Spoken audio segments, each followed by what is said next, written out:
I'm Yanxing, and it's been a while since I've shown my face, and today we're going to talk about abstract art. So what is abstract art? Basically, it's the opposite of realism. It's where we paint accurately based on reality. I'll give you an example. This painting, it looks really real, and you can imagine seeing this person in the streets. On the other hand, this person, it looks like human, but it could only exist maybe in the multi-universe. So this is like the difference between the two extreme ends. So abstract art is not how we see it, it's more of how we perceive it. The purpose is not to tell a story, but to encourage involvement and imagination. When you're in the gallery, you have to imagine the frame as a window. It's a window to a whole new world, and you have to invite yourself into that world. You might not understand each and every painting, but there will always be one or two pieces that stands out and you'll be a little bit more interested to them. And I believe that if you keep collecting artworks that makes you feel something inside, eventually they will reveal a story, and it could be your own story. We're going to do a simple exercise to explore abstract art. So let's get started. Featuring Kazimir Malevich, who is a Russian avant-garde artist. He created suprematism, or the supreme of pure of artist feeling.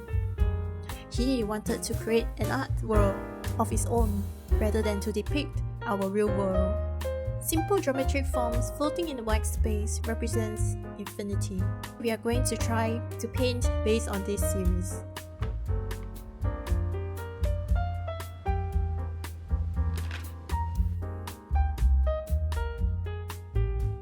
We are going to start by drawing a variety of geometric shapes, squares, rectangles, circles, etc. Make them long, make them short, wide and thin.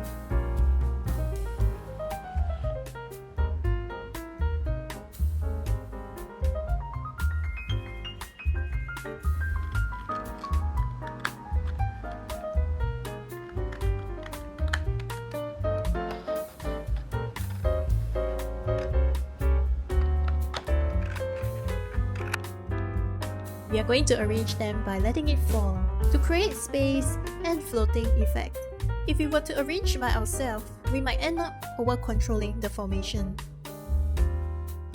Once you are happy with the composition, we can trace the corners and connect the lines.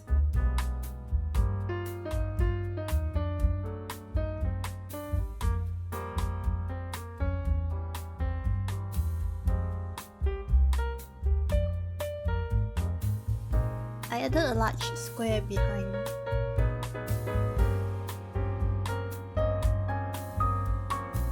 I will be using gouache, but feel free to use any paint you prefer.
For the second painting, I painted the background first instead. It's easier to cover mistakes with darker color.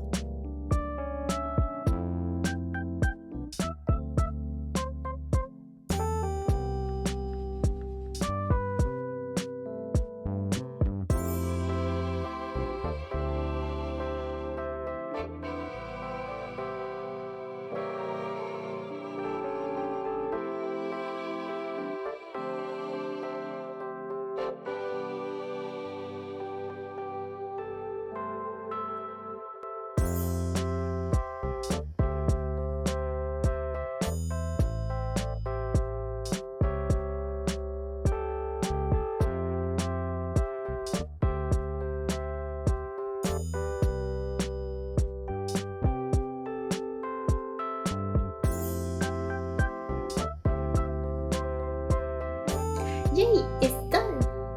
And I find it interesting because each artwork you can rotate it and it will give you a new composition. I've also realized by adding this subtle shape behind at the background, it really makes the objects in front float. It adds a dimension to it compared to a solid background. I hope you enjoyed today's exploration and I'll see you very soon.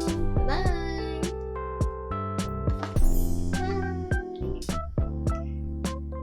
You can go now.